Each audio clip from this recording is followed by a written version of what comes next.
Hubo un momento en el que Vladimir Putin creyó haber construido el sistema perfecto, un sistema donde nadie cuestionaba sus órdenes, donde los oligarcas obedecían, donde el ejército seguía instrucciones y donde cualquier amenaza desaparecía antes siquiera de nacer. Pero en junio del 2023 ocurrió algo que parecía imposible, un hombre al que Putin había enriquecido, un hombre que había luchado por Rusia en Siria, África y Ucrania, un hombre que durante años fue considerado como uno de los aliados más fieles del Kremlin, se volvió contra él. Y durante unas horas el mundo entero observó cómo una columna armada avanzaba hacia Moscú mientras el poder ruso parecía tambalearse.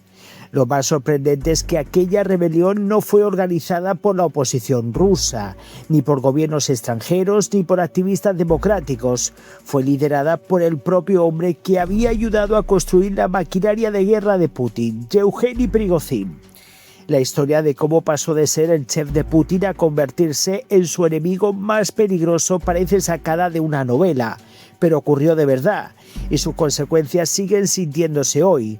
Para entenderlo hay que retroceder muchos años, mucho antes de la guerra de Ucrania, mucho antes de Wagner, mucho antes de que su nombre apareciera en todos los periódicos del mundo. Prigozhin nació en Leningrado, la actual San Petersburgo. Durante su juventud tuvo problemas con la justicia y pasó varios años en prisión durante la época soviética. Nada hacía pensar que aquel hombre acabaría convirtiéndose en una de las figuras más poderosas de Rusia. Pero tras la caída de la Unión Soviética encontró una oportunidad. Comenzó con pequeños negocios, después abrió restaurantes y fue precisamente allí donde empezó a acercarse a las élites políticas de la ciudad. Entre esos clientes habituales se encontraba un antiguo funcionario local que estaba escalando posiciones dentro de la política rusa. Su nombre era Vladimir Putin. La relación fue creciendo con los años. Prigozhin demostró una habilidad extraordinaria para entender cómo funcionaba el poder. Sabía lo que necesitaban las personas influyentes, sabía cómo ganarse su confianza y sobre todo sabía mantenerse útil. Cuando Putin llegó al Kremlin, los contratos públicos comenzaron a multiplicarse. Las empresas de Prigozhin recibieron enormes acuerdos estatales, escuelas, instituciones públicas, eventos oficiales. Su fortuna creció de forma espectacular. Y pronto comenzó a ser conocido por un apodo que lo acompañaría durante años e incluso hasta el día de hoy, el chef de Putin. Pero detrás de aquella imagen aparentemente inofensiva se estaba construyendo algo mucho más importante. Prigozhin estaba dejando de ser simplemente un empresario, estaba entrando en las sombras del poder ruso. A partir de la década del 2010, comenzaron a aparecer indicios de una nueva estructura, una organización privada compuesta por veteranos militares, combatientes experimentados y operaciones que oficialmente no existían. Era el grupo Wagner. Sobre el papel, Rusia negaba cualquier relación con él. En la práctica, Wagner actuaba allí donde el Kremlin necesitaba influencia, sin asumir responsabilidades directas. Aparecieron en Siria, en Libia, en Sudán, en la República Centroafricana y en numerosos conflictos donde Moscú buscaba desesperadamente ampliar su influencia. Durante años funcionó como una herramienta perfecta. Si algo salía bien, beneficiaba a Rusia. Si algo salía mal, el Kremlin podía negar cualquier implicación. Y Prigozhin se convirtió en el administrador de esa maquinaria. Su poder crecía, su influencia aumentaba y su cercanía a Putin parecía indiscutible. Pero entonces llegó Ucrania. La invasión lanzada en febrero del 2022 cambió todo. Las expectativas del Kremlin eran enormes. La realidad fue muy diferente. La guerra se convirtió rápidamente en un conflicto largo y extremadamente costoso. Las pérdidas aumentaban, las ofensivas se estancaban y el ejército ruso empezó a mostrar graves problemas que llevaban años ocultos. En ese contexto apareció Wagner. Mientras muchas unidades regulares sufrían dificultades, los mercenarios de Prigozhin comenzaron a ocupar un papel cada vez más importante, especialmente en la batalla de Bakhmut. Aquella ciudad se transformó en uno de los enfrentamientos más sangrientos de toda la guerra. Meses de combate, miles de bajas, destrucción absoluta y Wagner en primera línea.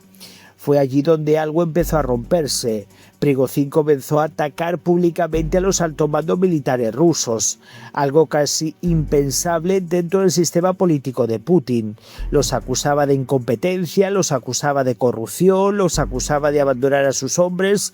Las críticas eran cada vez más agresivas, cada vez más frecuentes, cada vez más peligrosas. Y muchos observadores pensaban que se trataba simplemente de luchas internas, disputas por recursos, rivalidades personales, pero en realidad se estaban gestando una crisis mucho mayor, porque por primera vez una figura poderosa estaba cuestionando públicamente a una parte fundamental del aparato del Estado ruso, y además lo hacía desde dentro. Lo que ocurrió después sorprendió incluso a quienes seguían de cerca la política rusa. En junio del 2023, Prigozhin afirmó que las Fuerzas Armadas rusas habían atacado campamentos de Wagner y anunció una respuesta. No habló de un golpe de Estado, no dijo que quisiera derrocar a Putin, pero sí declaró que iba a enfrentarse a la cúpula militar. Entonces comenzó algo extraordinario. Las fuerzas de Wagner tomaron instalaciones militares en Rostov del Don, una ciudad clave para las operaciones rusas en Ucrania, y después iniciaron una marcha hacia Moscú. Miles de combatientes avanzaban por territorio ruso, derribaban aeronaves, superaban controles y recorrían cientos de kilómetros prácticamente sin oposición. Las imágenes parecían irreales, una columna armada acercándose a la capital de una potencia nuclear y el Kremlin observando cómo se desarrollaban los acontecimientos. Durante horas reinó la incertidumbre, nadie sabía qué ocurría. ¿Se producirán enfrentamientos cerca de Moscú? ¿Intervendría el ejército? ¿Podía estallar una guerra interna? ¿Era el mayor desafío al poder de Putin desde que llegó al Kremlin? Las preguntas se acumulaban y las respuestas no llegaban. Entonces ocurrió otro giro inesperado. Cuando Wagner se encontraba a pocos cientos de kilómetros de Moscú, la marcha se detuvo. De repente, sin combate decisivo, sin asalto final, sin llegar a la capital, tras negociaciones mediadas por Bielorrusia, Prigozhin aceptó poner fin a la rebelión. El mundo respiró. Pero la historia estaba lejos de terminar porque había quedado una pregunta imposible de ignorar.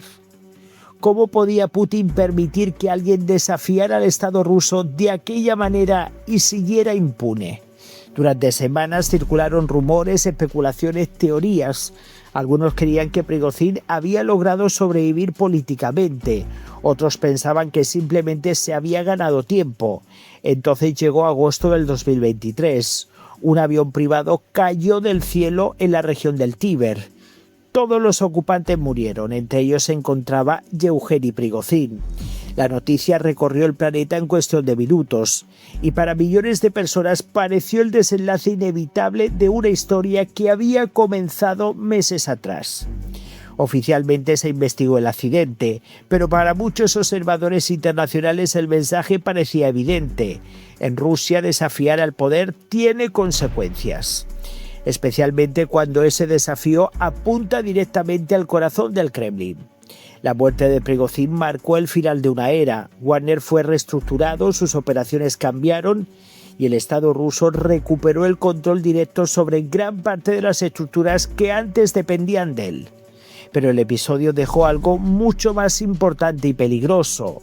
Reveló fisuras que durante años parecían invisibles. Demostró que incluso los sistemas más centralizados pueden sufrir tensiones internas.